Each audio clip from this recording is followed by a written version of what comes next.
Pessoal, boa tarde. Bom, então eu vou só diminuir aqui na minha tela. Vocês enxergam a parte da câmera que eu estou mexendo aqui? Não, vocês enxergam apenas o fundo do PowerPoint, né? Só para saber se isso aqui está ou não cobrindo a imagem para vocês. Está cobrindo o texto ou não? Não, né? Não, tá tudo bem. Ok, beleza. Então, na verdade, está flutuando só para mim aqui. Pessoal, então olha só. Eu trouxe algumas coisas que o Neylor pediu, né, para a gente tratar sobre esse assunto da VR. É um assunto do qual eu vou ser suspeito porque gosto demais. E aí virou o tema do meu doutorado. E é algo que eu já venho trabalhando há algum tempo. E vamos lá, vou tentar passar alguma coisa disso para vocês. Bom, o que a gente vai ver aqui, basicamente, são esses... Deixa eu só um minutinho, pessoal. Só colocar aqui o cronômetro, senão eu não quero exagerar no tempo. Vou controlar bem. Então, pessoal, assim, o que nós veremos aqui? Né? A gente vai ver 5 itens principais. Primeiro, experiências da VR no mercado e na academia. Então, eu vou falar um pouco de uma experiência que eu tive com alguns amigos aqui com relação ao mercado, como é que o mercado tem lidado com essa questão da VR. Então, para quem tiver interesse depois em conhecer melhor esse meio e até entrar nesse meio, é um meio financeiro interessante. E também vou falar depois sobre programas gratuitos, para quem está interessado em começar, e equipamentos que valem a pena, na minha visão. Depois a gente vai falar sobre exemplos de pesquisa científica, métodos e resultados. E depois eu falo de um trabalho que a gente faz aqui, chamado Cidades Imersivas, e tem algumas produções que eu acho que são legais para serem mencionadas. E, por fim, eu vou falar de chegar na minha tese. Vou explicar como é que tem sido o andamento e mais ou menos onde ela está nesse momento. Vamos lá, começar então? Então, assim, a primeira parte que eu vou falar é que em 2017, eu e mais 3 amigos, a gente começou uma empresa, montamos uma empresa de produtos de realidade virtual. E com isso a gente teve uma visão geral de como é que estava o mercado em várias partes do mundo e começou a fazer algumas produções. E aí, então, assim, esse aqui, por exemplo, é o condomínio, é o Clube Pinheiros, em São Paulo, não sei se vocês conhecem, mas foi uma apresentação que nós fizemos para eles lá, ou seja, o arquiteto fez o projeto e o que nós fizemos foi desenvolver aquilo em VR para apresentar para o cliente, e foi uma experiência bem interessante. Aqui embaixo tem a experiência do Leito do Futuro, que eu falo um pouco mais à frente. Mas o que eu queria falar com isso é que, nessa questão da realidade virtual, o que a gente percebeu é que o mercado imobiliário é um dos setores que mais tem interesse em investir nisso, mais tem interesse, está disponível a contratar esse tipo de serviço. Isso a gente percebeu por 2 motivos específicos. O primeiro é porque existe a intenção de não se gastar mais tanto dinheiro com a construção física do stand de vendas. O stand de vendas, você vai ter o apartamento modelo, na verdade. Então, o apartamento modelo, você vai ter que construir meio que o apartamento ali, e depois, no final, você até retira ele, você vende, faz um leilão. Mas ele tem um custo elevado para aquilo. E aí, então, com a realidade virtual, você já não precisa mais disso da mesma forma. E o segundo ponto é que, com a realidade virtual, o mercado imobiliário consegue pegar várias versões do mesmo apartamento ou de vários apartamentos e colocar disponível para ser visto no shopping, por exemplo. E no shopping ele vai ter lá o stand de venda deles, onde ele vai conseguir oferecer várias experiências com isso. E aí você pode, hoje, nesse tipo de experimento, você consegue colocar, por exemplo, várias pessoas, a família inteira. Vem lá o filho, o avô, o neto, pode entrar todo mundo para andar no apartamento virtual apenas. Então, eu falo dessa questão do mercado imobiliário, que é algo que a gente percebeu que está em alta com relação à VR. Está de olho Bruno, nessa questão da VR. Diga. deixa eu Pode te falar. interromper, que parece que está tendo algum tipo de microfonia. Então, Ah, é? tem um zumbido, um fininho, que provavelmente está vindo do seu áudio, que já que está todo mundo desligado. Ainda está o zumbido? Sim. Melhorou, talvez. Agora, está o zumbido ainda? Agora, mais ou menos. Não, o zumbido não, mas agora está mais eco. Mas tenta ir assim, vai, ver se... Acho que está melhor. Eu acho que já sei. Deixa eu ver se o zumbido é isso aqui. Só um minutinho. Já melhorou, já melhorou. Já melhorou? Aham. Que pode ser esse meu computador, ele tem um problema de superaquecimento. Então, vou desligar aqui a ventoinha dele.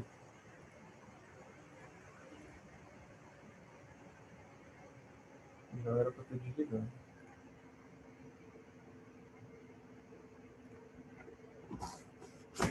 Bom, ok, vamos continuar. Já está muito melhor. Tá, beleza, ok. Mas conseguem me ouvir bem assim, né? Está no microfone agora do computador. Então, voltando, eu estava falando sobre a questão do mercado imobiliário, ia falar agora sobre arquitetura hospitalar, que foi um outro nicho que a gente viu e teve mais de um trabalho sobre isso, mas o trabalho que a gente achou mais interessante é o Leito do Futuro, que depois eu disse que eu falo sobre ele. Com relação à área de psicologia, teve uma empresa que pediu para a gente produzir uma experiência em realidade virtual, cujo espaço tivesse uma série de elementos para que seria uma sala, um quarto super bagunçado, e com esse quarto, a arrumação desse quarto faria parte do tratamento da doença que aquela pessoa teria. Então, eu acho que é algo que eu reparei que existe nesse campo da medicina, psicologia e tal, existe também uma intenção de contratação de serviços nessa área de realidade virtual, que vai cair na gente, da parte de arquitetura. Coloquei aqui também a segurança do trabalho, não diz respeito a gente, mas tem um conhecido que foi contratado por uma multinacional para elaborar serviços de segurança, assim, são experimentos de segurança do trabalho. Na verdade, o que eles fazem dão os treinamentos de segurança do trabalho do modo convencional e depois os funcionários vão fazer uma prova. E essa prova é feita em realidade virtual. E, por exemplo, entre as coisas que tem nela, tem lá, por exemplo, uma estante e tem várias caixas no chão. E tem algumas caixas nessa estante. E é dada a missão de você pegar uma caixa que está no chão e colocar na estante. Você tem que pegar as caixas e colocar na estante. Ponto. Uma pessoa que não esteja devidamente atenta, ela vai simplesmente pegar a caixa no chão e colocar na estante, mas ela deveria primeiro fazer a análise da estante, porque no topo da estante tem uma caixa que está boa parte dela para fora, né? E se você simplesmente pegar a caixa e colocar na estante, a caixa de cima cai e gera um acidente. Esse é o tipo de coisa que dá para você fazer na realidade virtual, porque não vai machucar ninguém. Então, você consegue avaliar até que ponto aquele funcionário entendeu a preocupação de ficar de olho nesses elementos antes de simplesmente cumprir a missão que foi dada a ele. Também achei legal colocar aqui o item cinema, porque recentemente eu vi um trabalho produzido pela Disney, que é o mundo da Frozen, com diversas experiências que tem para você fazer, e uma das pessoas que está à frente desse trabalho é um arquiteto. E ele diz que ele está lá como arquiteto mesmo, produzindo os espaços em que as pessoas vão estar lá, e produzindo de modo a criar as sensações que eles querem que sejam criadas na VR. E aí, quando vi isso, me chamou a atenção, e de fato é uma frente, é um caminho de trabalho que vai associar arquitetura e realidade virtual. E aí eu vou falar agora um pouquinho aqui da questão dos preços, né? O que foi que nós vimos lá em 2018 isso. Nós encontramos, para criar o nosso próprio preço, nós encontramos uma empresa na Itália, por exemplo, que vendia serviços de realidade virtual a menos de R$1.000. E aí, como era isso? Você manda para eles o seu modelo pronto, do SketchUp, por exemplo, ou do Revit, você manda a modelagem para eles, eles pegam a modelagem, aplicam ali os pacotes que eles têm prontos de interação e te devolvem a experiência VR pronta. Então, assim, em termos gráficos, não tem qualidade, mas em termos de experiência programada, é interessante. Eles fazem isso de maneira que a gente achou o preço bem, bem baixo. E, em contrapartida, tinham outras empresas também que estavam, mas a gente viu o outro extremo, que era uma empresa em Londres, que cobrou, praticamente era quase R$100.000 por uma experiência completa e ultra realística em VR. O produto deles era um produto realmente muito interessante, era muito bem feito. E, enfim, a gente mirou serviços como esse, mas não rolou um serviço tão bacana assim de R$100.000.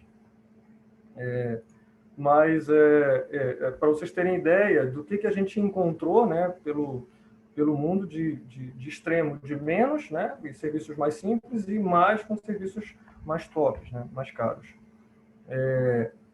está fora aqui da apresentação, vou passar para cá. Esse aqui, pessoal, é o leito do futuro que eu mencionei há pouco, na parte de arquitetura hospitalar. Isso foi assim, a gente foi chamado para fazer uma parceria com uma empresa de arquitetura que projeta espaços hospitalares. Ela só faz isso, somente espaços de hospitais. E aí, nessa tem uma feira, que é uma feira para gestores dessa área hospitalar, e nessa feira eles costumam propor o que eles chamam de leito do futuro. Só que, normalmente, todos os anos o que eles fazem é pegar os equipamentos de última geração e colocarem nesse leito que eles chamam de leito do futuro. Mas como eles mesmos criticaram, disseram, poxa, mas se já está à venda, não dá para chamar de futuro, é o leito do presente. Tem equipamentos pouco comuns, mas ainda é o leito do presente. E aí veio a ideia de utilizar a realidade virtual para que esse leito tivesse equipamentos que ainda não existem mesmo, mas que espera-se que no futuro venha a existir. Algumas pessoas chegaram a comentar, a gente está vendo coisas que daqui a 50 anos provavelmente vai ter. E aí, então, foi aí que a gente foi atrás de tentar imaginar, criar ferramentas, né, dentro desse espaço arquitetônico. E aí eu vou colocar o vídeo, vou pedir só para vocês atentarem para o seguinte. Uma coisa muito relevante é o que está na imagem dessa moça aqui, que ela está utilizando as próprias mãos. Então, ela não tem controles como esse aqui. Ela não utiliza. Ela movimenta os dedos. Existe uma câmera aqui na frente, que depois eu falo um pouco mais disso. E aí essa câmera filma as mãos e transmite de imediato as mãos para o mundo virtual. Então, quando você mexe seus dedos, você está vendo ali na realidade virtual realmente seus dedos mexendo como se estivesse no mundo real. E foi isso que viabilizou esse tipo de experimento aqui. Deixa eu dar play aqui para vocês acompanharem. Agora, o Neylor me disse que está meio travado. Eu vou colocar também aqui... Perdão. Eu vou dar play primeiro. Se ficar ruim, vocês me avisam. E aqui tem o link dele para acessar. É um videozinho de 1 minuto. Isso.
A ideia é essa, você, dentro de um espaço, de uma feira, criar um ambiente totalmente virtual, onde a pessoa que fosse experimentar esse espaço, ela tivesse a real sensação. Bom, é isso. Eu não sei se ficou muito travado. Ficou, Nilo? Muito travado ou não? Mesmo agora? Não, rodou bem. Tudo bem? Bom, beleza. Eu acho que deu para perceber bem isso que eu falei da questão do movimento dos dedos. E aí eu vou falar agora de algumas vantagens e desvantagens dessa ferramenta. O nome dela é Leapmotion. Essa coisinha que tem aqui, eu trouxe aqui para mostrar exatamente esse elemento. Você bota em qualquer óculos de realidade virtual, pluga o cabo nele, liga no computador e ele já consegue fazer isso.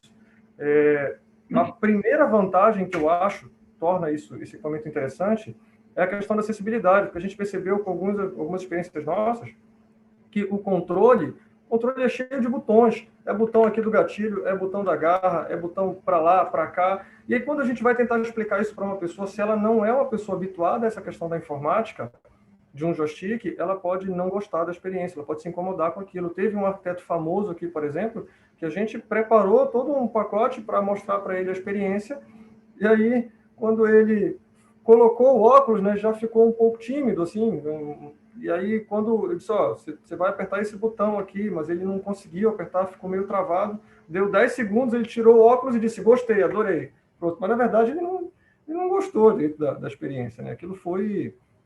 na verdade, ele se incomodou por causa dessa questão dos botões que incomoda quem não está habituado.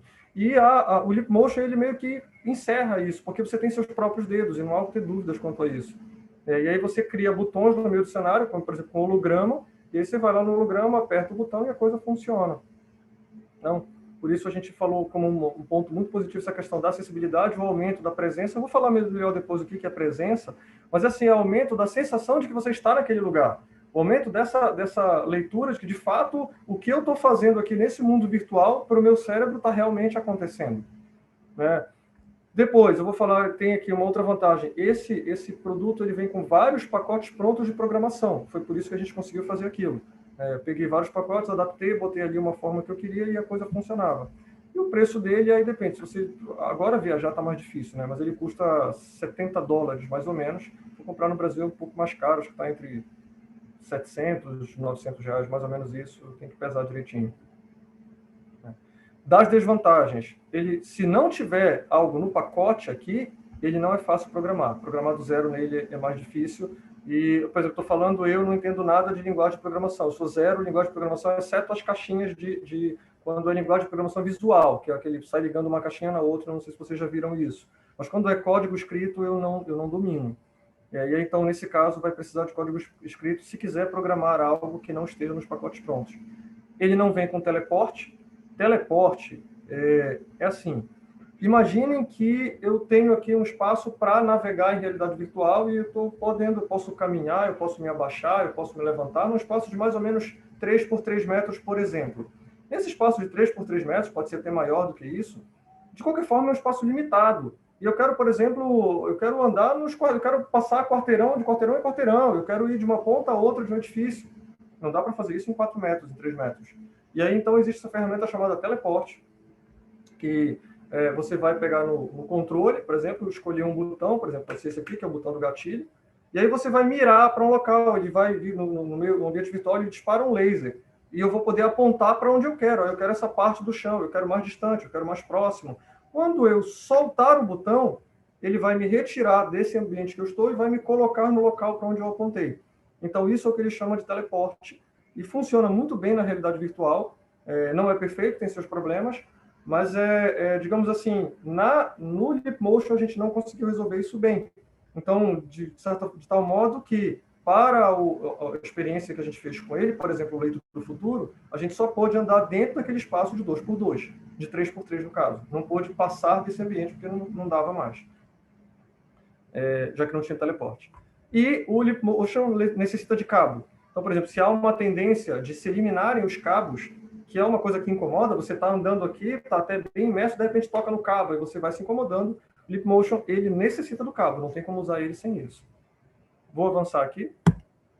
Vou falar agora brevemente sobre a história da VR. Isso aqui, pessoal, que eu procurando encontrei o artigo original de 1838 do Wheatstone, que propôs o primeiro equipamento, ou pelo menos que eu vi registro, de estereoscopia. Então, ele criou esse protótipo aqui, onde, pelo que eu entendi, isso aqui são 2 espelhos que refletem essas 2 imagens aqui. Você põe os seus olhos próximo e cada olho vai enxergar um espelho, mas vai fazer a leitura uniforme daquela figura. Então, este aqui seria, digamos, se não o primeiro, um dos primeiros equipamentos da estereoscopia. Depois a gente vem para esse aqui, algumas décadas depois, ele criou o Holmes Stereoscope, que é algo, se a gente observar, já é um tataravô já parecido com os óculos atuais. Esse aqui é o Oculus Quest, e dá para perceber semelhanças entre eles. Vou avançar um pouco mais para falar sobre a estereoscopia. E olha, o que é a estereoscopia? Primeiro, naquela época, o que se fazia era tirar uma fotografia, e essa fotografia era tirada por 2 câmeras. Cada câmera enxergava de um ponto de vista parecido, imitando cada um dos nossos olhos. Então, nós temos aqui uma distância pupilar, então as câmeras ficavam mais ou menos nessa distância, e aí cada uma tirava a sua foto. Observem, por exemplo, essa aqui, que é uma foto do Dom Pedro II. Observem a distância entre a borda da fotografia e o vaso. É uma distância pequena. Olha aqui a distância que tem agora nessa outra foto, ou seja, as fotos são parecidas, mas ligeiramente diferentes. E é justamente isso que provoca essa fusão de uma imagem com a outra. O cérebro vai ter, então, uma sensação de profundidade. É isso que acontece nos filmes do cinema 3D, quando a gente vai lá e coloca aquele óculos. Cada olho vê uma imagem ligeiramente diferente.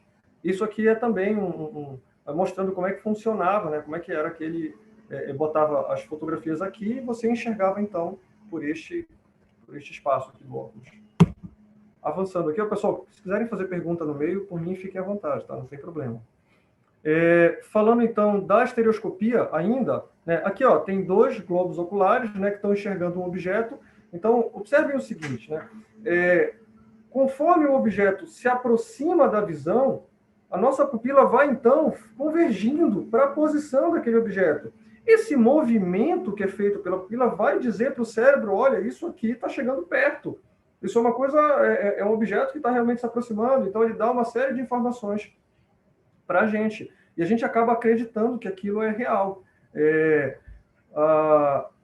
O trabalho do Renner, de 2013, ele fez o seguinte estudo, ele verificou que até 3 metros de distância vale a pena trabalhar essa questão da estereoscopia. A partir disso, a gente já não percebe mais, porque aí as pupilas estão praticamente paralelas para poder enxergar as coisas. Mas entendo que não é só o fato de estar próximo, mas de haver um movimento. Esse movimento que aproxima e distancia é algo que passa uma mensagem mesmo para o cérebro da gente, de que existe alguma coisa ali que de fato está se aproximando de você. Vou avançar aqui um pouco mais. Ainda falando sobre a história da VR, a gente tem aqui o Sensorama, que em 1950, década de 50, né, ele foi criado, uma espécie de videogame, e ele já tinha essa questão de um vídeo estereoscópico, ou seja, produzido por 2 câmeras. Então você colocava lá os 2 olhos, cada um via uma imagem parecida, você já tinha uma noção de profundidade, e ele ainda mesclava com cheiro, por exemplo. Imagina que lá na década de 50, essa experiência de realidade virtual já tinha até o cheiro, vibração, som, era bem interessante. Um pouco depois, em 65, o Ivan Sutherland, ele propôs um equipamento de VR, que é algo mais, que era esse equipamento aqui, né? A pessoa diz que ele se assemelha àqueles equipamentos de submarino. E aí eu coloquei um vídeo aqui que mostra esse equipamento funcionando, né? Então, da década, isso aqui é de 68 o vídeo. Então, observe, ele se mexe e ele enxerga o cubo em movimento. Conforme ele faz a movimentação dele, né, o cubo vai acompanhando. Vou avançar aqui um pouco mais. Isso aqui, agora chegando na década de 90, só um instantinho. Chegando agora aqui na década de 90, a gente tem, por exemplo, aqui já esperava-se que a VR fosse deslanchar, né? E aí houve, então, uma mídia muito forte em cima disso, e aí o gráfico vai mostrando, olha, o que se esperava, quando chegou aqui mais ou menos em 93, 94, a coisa fez um boom enorme, a expectativa foi gigante, só que isso não aconteceu. Isso não houve, o equipamento tecnológico não dava conta de fazer isso ainda. E aí as pessoas tinham experiências que não eram agradáveis. Né? Por exemplo, foi lançado esse Virtual Boy, e o que teve de reclamação sobre ele, se vocês quiserem procurar depois na internet, é um monte de coisa sobre isso. As experiências davam enjoo, davam dores de cabeça, enfim. Né? E aí, assim, para nossa sorte, depois a VR continuou meio que devagar, empresas de avião, empresas aéreas criaram simuladores, algumas universidades, inclusive de arquitetura, tinham espaços desses para serem explorados. Mais ou menos em 2014, em 2012, 2013, 2014, a coisa entrou já numa rampa mais adequada de evolução, né? Não mais aquela linha tão vertical, mas e agora a VR já está acompanhando mais essa questão da tecnologia, que hoje consegue dar conta de experiências que não vão deixar você dessa forma, desde que bem planejado, é claro. E aí, seguindo aqui, depois quem quiser acessar o link desses vídeos está aqui, eu vou deixar para vocês. Eu vou falar agora de quatro conceitos que eu considero importantes para quem tiver interesse em trabalhar com a VR. Então, o primeiro conceito, e mais simples, é o conceito de presença. O que é presença? O que é a história da presença? Muita gente confunde a presença com imersão. E aí, vamos lá. O que é a presença? A presença é a sensação de estar lá. É a sensação que eu tenho de estar num outro lugar, mesmo que fisicamente eu esteja aqui. Né? Não precisa de realidade virtual para ter uma sensação de presença. Por exemplo, quando você para ler um livro, e aí aquele livro te deixa tão vidrado naquilo, você sabe que você está aqui no mundo real. Você pode estar na sua cama, você pode estar no quarto, mas na tua mente você está praticamente lá nesse outro ambiente, nesse outro espaço, né, daquela história. Então você tem uma certa sensação de presença com isso. Um sonho, por exemplo, você está dormindo, mas está sonhando, às vezes a sensação de presença num sonho é elevadíssima, porque você só não vai ter a ciência de que está no mundo real, mas você tem essa sensação de estar mesmo num outro lugar que não é o teu espaço real. Bom, isso é a sensação de presença. E a VR é algo que tende a trazer altos níveis de sensação de presença quando a experiência é bem projetada. Estereoscopia nós já falamos, né? Eu só vou acrescentar aqui que a estereoscopia é uma coisa importante, o conceito disso, para a arquitetura, porque, por exemplo, dependendo da experiência, entendo que quando eu falei, quando o objeto se aproxima, né, especialmente quando tu está realmente a menos a 1,20 m e vai 60 centímetros próximo dos olhos, a gente vai tendo, o cérebro vai tendo a leitura de que aquele objeto é real e está se aproximando. Então, por exemplo, se eu pegar uma porta e permitir que a pessoa possa, na VR, acionar a maçaneta e abrir, a porta vem próximo. E aí, nessa hora, o cérebro vai passar para ela a informação de que aquela porta está se movendo mesmo em direção a você. Então, alguns elementos que você tenha algumas coisas que você possa fazer com isso, uma janela que seja de correr, e você possa puxar a janela ou a porta na sua direção, isso vai aumentar a sensação de presença da pessoa.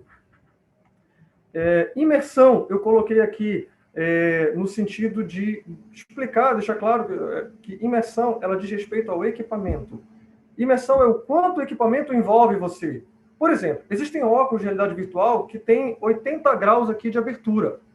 Então, com esses 80 graus de abertura, ele vai te dar uma imersão X. A maioria dos óculos hoje são de 110 graus, então te dá uma abertura maior, ou seja, colocam você mais dentro do que os outros ambientes, você se aproxima mais da visão humana. Tem um equipamento, um óculos, por exemplo, que consegue levar você a 220 graus, na prática não dá 220. Mas, enfim, ele dá uma abertura maior. E aí, se ele te dá essa abertura maior, então ele deixa você mais imerso. E quanto mais elementos você puder colocar, mais imersos você tende a se sentir. Então, essa imersão é algo voltado ao equipamento que você está. Se você tem apenas uma TV, uma tela de, por exemplo, não sei, 22 polegadas, então a tua imersão provavelmente será reduzida, né? Certamente será reduzida. Bom, e aí o último conceito que eu quero falar e que eu acho que é bastante importante é o conceito de doença do simulador. Por quê? O que é essa história de doença do simulador? Quer dizer o seguinte, que eu preciso tomar cuidado com os meus experimentos, senão a pessoa vai se sentir mal. Então, por exemplo, se eu colocar uma experiência que a pessoa vai fazer um movimento muito brusco, que a pessoa vá e na prática ela vai estar aqui parada, ela está sentada, por exemplo, mas ela está numa montanha russa, não é tão difícil que ela se sinta mal. E mais ainda, se ela estiver em pé e colocar ela numa cena de montanha russa, se movimentando, subindo, voando, etc., a chance dela se sentir mal é bem maior. Ela pode até cair no chão. E aí, por exemplo, eu já vi pessoas que foram fazer experiências de VR comigo e disseram, olha, eu não gosto disso, eu não acho que seja uma coisa legal. Na verdade, o que aconteceu é que ela teve uma experiência ruim, que foi mal planejada, mal explicada para ela. Então, o que eu falo, que eu sugiro para vocês em relação a isso se forem trabalhar com a VR, procurar fazerem experiências que sejam mais lentas, evitar algo que tenha movimentos bruscos, porque isso pode enganar o cérebro e trazer sensações desagradáveis. Eu trouxe um vídeo aqui que mostra esse rapaz, eu não sei se vocês já viram, esse vídeo está viralizado na internet, mas ele está usando a VR no shopping, eu acho que um de vocês aí achou graça, porque já deve ter visto o vídeo. E aí, olha, ele está lá no shopping usando, na loja, e ele está subindo, ele está escalando. Então, repare, olha para baixo, é um jogo, comum esse jogo. E aí ele começa a escalar. Então ele vai realmente, e aí ele já está acreditando. Repare, alguma coisa se aproxima dos olhos, a mão se aproxima. Ele errou, caiu, ele se machuca. Ele se machuca mesmo. Eu tinha tenho um amigo que veio aqui em casa brincar de um jogo de tiro, e nessa brincadeira de jogo de tiro, tinha um carro virtual na frente dele, que ele se abaixava para escapar dos tiros do inimigo, né, dos NPCs. E aí ele se levantava, atirava e se abaixava para se esquivar dos tiros. Num dado momento, ele esqueceu que o carro era virtual. Ele resolveu, então, se apoiar no carro e caiu no chão. Caiu, né? Se machucou. Ainda bem que não quebrou o óculos, né? Mas precisa tomar cuidado com isso. E aí, então, vale muito explicar essa questão do movimento. Por exemplo, teve um caso em que eu fui apresentar um projeto para uma família. E aí, para os pais, eu não tive dúvidas. Só existe um botão, é o teleporte, é o único botão e ponto. Vocês só vão usar o teleporte, não precisam se preocupar. Quando chegou para os filhos, que eu vi que eles estavam super empolgados, eu disse, vocês querem voar, se vocês quiserem dar, mas tenham ciência de que vocês podem ter uma sensação um pouco desagradável. que nada, os moleques adoraram voar, entendeu? Eles aí apertavam e voavam, iam rápido, entravam pelo balancinho na casa. Mas é para tomar cuidado, então, com essa questão da doença do simulador. Vou avançar aqui. Isso aqui são algumas reportagens da época, década de 90 ainda, falando sobre isso. E aí eu vou falar agora sobre o conceito de graus de liberdade, que eu acho que é uma coisa importante para quem for lidar com isso.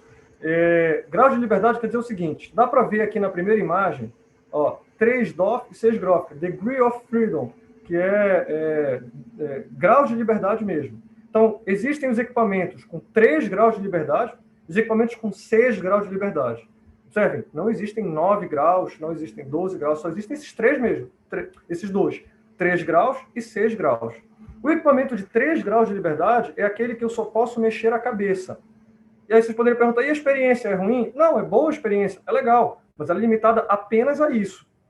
E daí? E daí que se eu estou usando o equipamento, por exemplo, como um óculos de celular, o celular ele só consegue te dar, ele usa o giroscópio do aparelho, então o aparelho sabe que você está fazendo esse movimento aqui, né, nesse sentido e nesse aqui. Então ele utiliza esses equipamentos para poder, então, bota no óculos, mas o que você vai ver é a imagem do telefone mesmo, dividida em 2.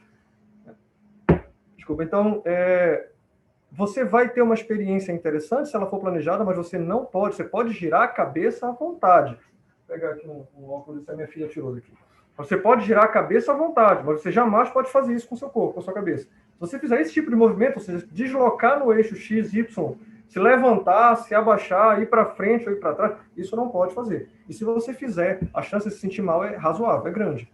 Por quê? Porque quando eu giro a cabeça, a minha visão está acompanhando. Se eu olhei para cá, beleza, o celular mostrou a imagem daqui. Se eu olhei para cá, ele também mostrou essa daqui. Mas se eu resolvo fazer isso aqui, não, o celular não reconhece. E aí o meu corpo fez um movimento que a minha visão não acompanhou. E aí o cérebro não vai entender isso. Ele vai achar aquilo esquisito e isso pode sentir mal. Por isso essa questão, essa preocupação com relação ao 3DOF. E o 6DOF, né, que é o que mais a experiência mais interessante, ele permite a você fazer todos os tipos de movimento. Você se abaixa, você se levanta, você caminha mesmo como se estivesse no mundo real. Essa é a experiência mais interessante. Ela é mais cara, certamente, mas ela traz um resultado muito legal. Então, eu estou trazendo aqui, mostro a imagem de 3 equipamentos que são 3DOF, o óculos Go, aquele óculos da Samsung, todos os óculos de celular são 3DOF, e aí vale a pena um alerta com relação ao tipo de equipamento, porque, por exemplo, um equipamento 3DOF, como esses óculos, o óculos Go é um óculos específico, ele não depende do celular, mas ele é 3DOF, não está mais à venda. Mas, por exemplo, o Samsung depende do celular, e esses outros que tem à venda no mercado, custam mais ou menos 100, 120 reais, eles dependem de celular, são experiências 3DOF. São legais e o preço não é ruim. O que me chama a atenção é que eu estava vendo na Americana, por exemplo, tem óculos de 3 graus de liberdade que dependem do celular, que custam R$ 1.500, e isso é um absurdo. Assim, ele vai fazer exatamente a mesma coisa que um óculos de 120. Ele não faz nada diferente disso. E aí vale, para quem estiver interessado, certamente compra um óculos de 120. Não precisa comprar esse de 1.500 que não vai fazer... Bom, o de 1.500 vem com fone de ouvido, mas, nossa, bota o fone de ouvido. Não vale a pena pagar por esse valor, pagar por conta disso. Bom, e aqui desse outro lado estão os outros óculos, né, que são os 6DOF, que são certamente mais interessantes. Vou passar aqui, então. Aqui são os vídeos, rapidamente, só para enfatizar isso que eu falei. Então, ele mostra, a pessoa que está aqui, mexer com a escala é uma coisa que pode fazer a pessoa não se sentir bem. Né? Balançar também não é uma coisa boa, então é melhor não fazer isso. E aqui tem a solução que ele mostra. Voar, andar muito rápido, não tende a ser uma experiência muito boa. Façam esse tipo, botem, a pessoa fica ali sentada, andando devagar, isso vai ser melhor. Ou então ela usa o teleporte, se for o caso. Ou então ela vai caminhar mesmo numa experiência 6DOF como caminha no mundo real, mas é sempre limitado o espaço. Se vocês quiserem ver mais vídeos desse tipo aqui, tem nesse link aqui que eu botei embaixo. Ele vai fazendo várias recomendações em formato desses vídeos. Passando aqui, vou falar agora então sobre alguns programas e equipamentos que, na minha visão, valem a pena. Eu trouxe aqui, mostrando o HTC Vive, é um equipamento de 2016. Ele é um equipamento muito bom, muito eficiente. O porém dele é que ele não tem nada de portátil. Você compra ele, então você tem que parafusar as caixinhas, as estações, mais ou menos uma aqui e outra a cerca de 4 metros, 4,5 metros na outra, ela tem que ficar parafusada na tua sala, ou no teu quarto, ou onde for. E isso é uma coisa que zera a mobilidade, dificulta muito. Se você quiser tirar ele de lá e levar para outro lugar, tem que desparafusar e parafusar num outro lugar. Ou então comprar 2 tripés, mas aí tem que imaginar, tem que andar com esses tripés. E esse é o ponto negativo dele. Mas em termos de experiência, ele é muito eficiente. O óculos Rift já foi uma evolução disso, o Rift S no caso, em que ele utiliza essas câmeras que tem aqui, tá, para substituir essas estações que o Vive utiliza. Então, ele é apenas o cabo ligado no notebook, no computador. Ligou o cabo, você já vai poder utilizar ele, já pode se levantar, andar. Todos os que eu estou botando aqui são de 6 graus de liberdade. Tá? Eu coloquei aqui o Lenovo, ele só tem 2 câmeras. Tá? Reparem, o Rift tem 5 câmeras, 1, 2, 3, 4, 5 aqui. O Lenovo só tem 2. Significa que a precisão do Lenovo não é tão alta quanto a precisão do Rift. Mas é assim, para quem nunca usou, para quem não tem o hábito, para quem não tem os 2 óculos para estar comparando, o Lenovo resolve de maneira muito boa. Você nem vai perceber que tem ali alguma imprecisão em relação ao movimento. E eu coloquei o Lenovo porque no Brasil é o óculos que eu encontrei mais em conta. Ele custa em torno de R$ 2.500. E ele vai fazer aquilo que todos os outros óculos fazem. Ele vai também ligar com o cabo no computador e ponto. Ligou o cabo, não precisa de estação de nada, você já tem os controles e consegue utilizar. E vai poder vivenciar várias experiências dessas. É barato, não é tão barato, mas também é mais barato que alguns telefones celulares. E aí eu coloquei aqui o queridinho do mercado hoje, foi o equipamento que é do Facebook, você é obrigado a... Os 2, o Rift também é Facebook. Mas assim, ele tem uma coisa muito interessante. Esse aqui dispensa o computador se você não quiser. Então, se você quiser utilizar o Oculus Quest, só o Oculus Quest, ele é extremamente portátil e ele é bastante eficiente. Ele só não tem, é claro, um processamento equiparado ao da placa de vídeo. Tá? Ele não se... A placa de vídeo é muito mais potente. Quando você liga ele no computador, ele vai ficar igual ao Rift, né? Vai ficar exatamente igual a esse aqui, ou seja, ligado, dependente da placa de vídeo do computador. Mas se você disser assim, não, eu não quero andar com o computador, eu não quero ter que fazer isso, eu quero levar a minha experiência, meus jogos, minhas brincadeiras, eu quero levar para onde eu for, para onde eu quiser. Beleza, esse óculos faz isso.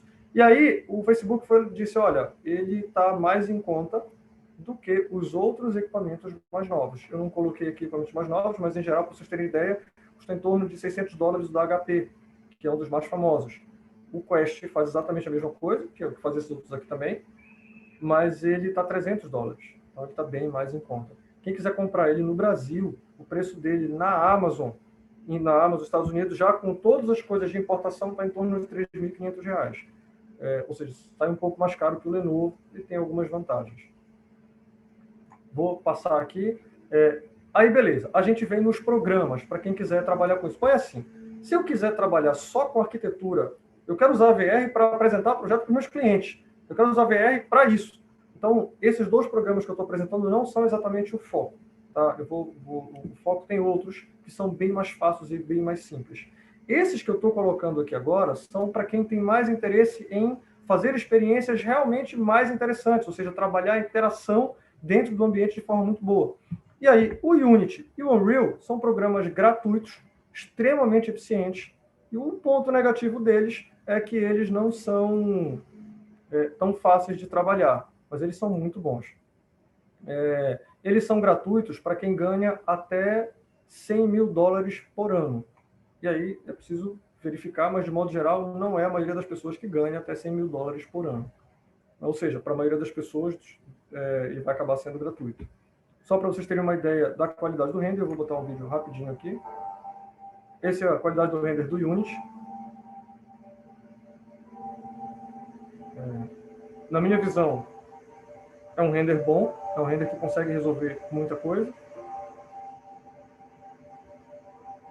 Ele tem ainda suas partes chatas, por exemplo, você tem aqui o efeitozinho do anti-aliasing que fica incomodando, mas se trabalhar direitinho até consegue eliminar isso. Esse é o do Unity. E o do Unreal, que tem uma questão gráfica melhor. Se vocês não usam... dá para perceber aqui que ele é mais realístico mesmo. E aqui ele está fazendo uma coisa que é muito legal. Ele clica aqui no material e vai trocando o piso. O cliente escolhe o material que ele quer. Dá para fazer isso em VR também. É uma experiência bem legal. Bem bacana. Vou passar aqui, mas aqui deu para ter ideia da qualidade gráfica dos 2. A vantagem do Unity em relação ao Unreal é que há muita coisa de programação. A academia, pelo que eu pude entender, utiliza mais o Unity. então tem muita coisa de programação gratuita nele. Já do Unreal, o mercado de trabalho me parece absorver mais o Unreal, porque ele parece mais profissional mesmo. Eu aprendi o Unity e hoje quero migrar para o Unreal. Esse aqui é o VR Sketch, é um plugin que eu quis chamar a atenção para ele, porque isso aqui é só para mostrar o seguinte. Vou dar uma pausa aqui. O VR Sketch, a gráfico dele dá para ver nessa imagem. Não é um gráfico ultra realístico, mas o VR Sketch você consegue colocar várias pessoas ao mesmo tempo no mesmo ambiente virtual. E eles podem conversar, interagir, se enxergar e cooperar. Eles podem modificar, se pode dizer, não, eu não gostei dessa parede, você empurra a parede, o outro está vendo em tempo real isso. Isso é uma experiência muito interessante para a realidade virtual. O VR Sketch é gratuito também. E aqui eu coloquei uma sala de aula na Universidade de Sydney, que, na verdade, eu não sei se eles estão usando o VR Sketch, mas esse tipo de ambiente, o VR Sketch, gratuitamente permite que todos esses alunos fiquem ao mesmo tempo no mesmo espaço virtual. Todo mundo consegue se enxergar, brincar, se teletransportar para vários locais e cooperar. Vou passar aqui mais um pouco. Aqui é um comparativo breve entre eles, o VR Sketch. Aí eu vou colocar assim, o VR Sketch, ele, por exemplo, ele não possui fotorrealismo, mas ele, em comparação ao Unity Unreal, mas ele possui uma interface extremamente fácil. Você aperta um botão e está na VR. Ele é muito simples. Ele não exige nada de programação. Ele é um programa feito para arquitetura e ele é dependente do SketchUp. Em paralelo ao VR Sketch, eu chamaria a atenção para o Enscape e o Twinmotion, porque são programas que também são programas voltados à arquitetura e que são muito simples para VR. Você também faz a sua maquete, aperta um botão e você já pode ficar lá navegando na VR. O Enscape, eu não sei se vocês conhecem, ele é tão fácil, mas tão fácil, que você abriu e já está renderizado o projeto, assim, já está iluminado, ele faz isso tudo de forma automática. Já aplica material, ele reconhece os materiais que você aplicou na maquete e ele joga no modelo, ele joga para a maquete renderizada. Então, ele é realmente muito simples. E o Twinmotion também, os dois são gratuitos para estudantes. Vou avançar aqui mais um pouco. Alguns exemplos de pesquisa científica, então vou falar dessa pesquisa dessa pessoa aqui. Porque o que ele fez foi o seguinte, ele disse, olha, nós temos um problema em relação ao ensino na arquitetura da construção. Por quê? Porque eu levo os alunos na obra, os alunos vão lá, passam 1 hora, 2 horas e vêm embora. E foi essa experiência que os alunos tiveram de obra. Não foi, exceto se ele estiver estagiando na obra, mas a experiência de sala de aula é essa, é uma experiência curta. E aí não dá para passar o conjunto inteiro do início ao fim da obra. É passado pontualmente. Ele diz, a VR pode resolver isso, e ele propõe o uso da VR para que os alunos possam acompanhar a obra do início ao fim. Então, na VR, ele aperta um botão e vão surgindo. Aqui está a escavação, aqui já está com a fundação sendo preparada, a ferragem, aqui vai começar, então, a laje de piso, vai começar os pilares e assim por diante. Ele vai apertando um botão e o aluno vai visualizando isso. Essa foi a proposta do trabalho dele, eu acho que teve um resultado bem interessante. Ele utilizou também o Unity para poder fazer as interações e fez essa comparação. Foram 22 alunos à amostra, né, e ele aplicou questionários para poder medir os resultados. A conclusão é de que, com a VR, o ensino, na visão dele, foi melhorado, como resultado do trabalho dele foi melhorado. Esse aqui é um outro trabalho que eu achei interessante, porque ele resolveu analisar a ergonomia do projeto dos alunos. Os alunos tinham que projetar uma cozinha para uma pessoa com cadeira de rodas. E aí, no final do trabalho, os alunos faziam, então, um experimento de ficar na VR no projeto deles e se esticar para poder abrir o armário, verificar se estava realmente adequada a altura, né, a profundidade, para quem fica na cadeira. Aqui tem aluno, então, utilizando a cadeira para poder fazer o teste. Isso a VR permite fazer, e fora da VR é muito complicado. Você vai, no máximo, tentar fazer na imaginação alguns pedaços. Esse é um trabalho do meu outro orientador, que é o professor Rebelo, e é um trabalho em que ele fez o seguinte, olha, ele analisou as saídas de emergência das edificações e como a arquitetura, a geometria da edificação pode interferir nas decisões das pessoas com relação à rota de fuga. Então, ele vai lá e diz, olha, se eu estou no prédio e aí saiu um incêndio aqui atrás, eu vou, obviamente, correr para frente. Se o corredor que eu chegar, se o corredor de eu chegar, por exemplo, observe essa parte aqui, ó. A pessoa vem correndo, então, nessa direção. Quando chegar aqui no corredor, ele se depara, ó, você pode ir para a direita ou para a esquerda. E aí, qual que você vai decidir? Se tiver uma plaquinha ali dizendo saída de emergência para a direita, a maioria vai seguir a plaquinha. Mas e se o espaço arquitetônico for mais largo para a direita? O que acontece? Será que as pessoas vão seguir a plaquinha ou não? E aí ele observou que, como resultado, o espaço arquitetônico, na verdade, ele influencia mais do que a placa. E as pessoas tinham a tendência de seguir para onde estava mais largo e não para onde a placa estava apontando. E isso, como consequência, vai dizer o seguinte, olha, cuidado, porque se a gente projetar esse tipo de coisa, pode ser que a geometria do que a gente esteja fazendo esteja prejudicando a saída de emergência. É uma coisa que, em geral, não é analisado pelo Corpo de Bombeiros, mas a realidade virtual permitiu a ele chegar a essa conclusão. Faz bastante sentido. Depois ele foi mais a fundo ainda e verificou, e se eu deixar o espaço mais claro e mais escuro, né, em comparação ao mais largo, será que a claridade influencia mais do que a largura, a dimensão do ambiente? Ele concluiu o seguinte, que a geometria do ambiente influencia mais do que a placa, mas que a iluminação influencia mais do que a geometria e, obviamente, mais do que a placa. Ou seja, ambientes escuros as pessoas dificilmente vão, mesmo que a saída de emergência seja por ali. Elas tendem a ir para ambientes mais claros. Avançando aqui, eu vou falar um pouco sobre um trabalho que a gente tem desenvolvido aqui, que é um projeto, um grupo informal que a gente chamou de Cidades Imersivas. Aqui onde, Bruno? Explica para a galera onde. Perdão, Neilo, o que foi? Desenvolvendo aqui onde? Nem todo mundo sabe onde você está fazendo. Aqui em Belém. Então, eu com alguns alunos, a gente tem feito trabalhos normalmente são trabalhos de conclusão de curso, em que eles vão atrás de pesquisar como era aquele espaço. A gente só vai atrás de espaços que já não existem mais, ou que já foram muito modificados. E a gente vai atrás de, então, pegar fotografias para tentar identificar como aquele espaço era, um bocado parecido com o que alguns de vocês têm trabalhado.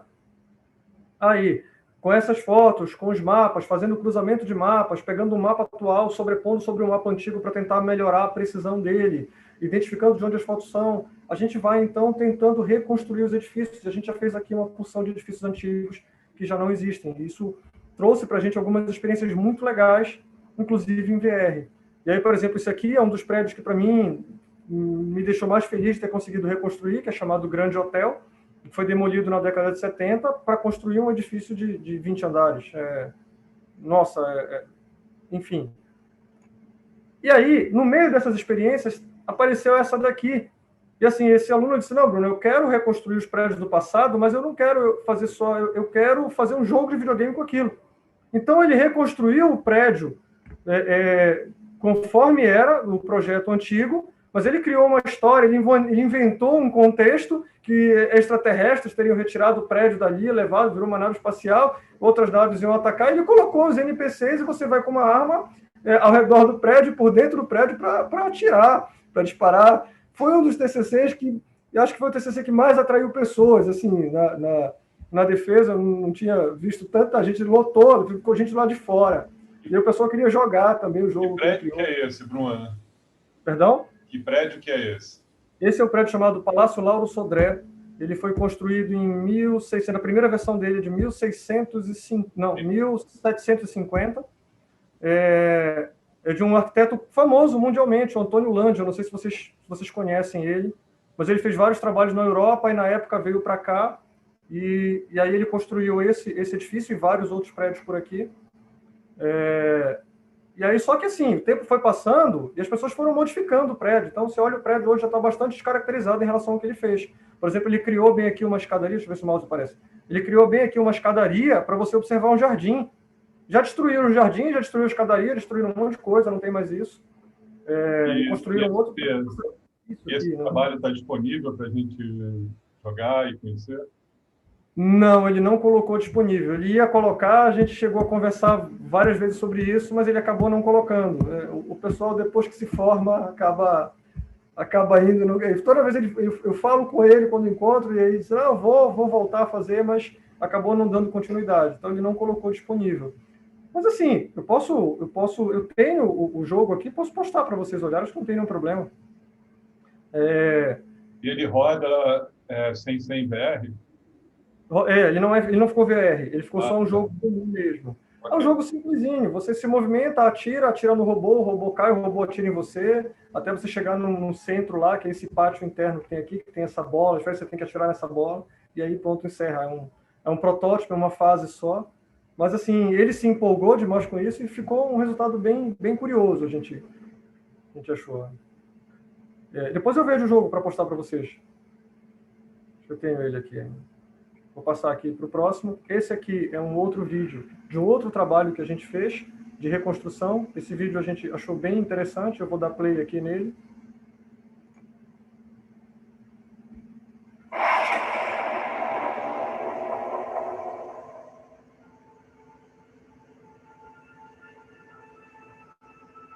Ele não era para estar em inglês, era para estar em português, mas ficou.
Bem, então, esse é um trabalho que a gente ficou bem satisfeito de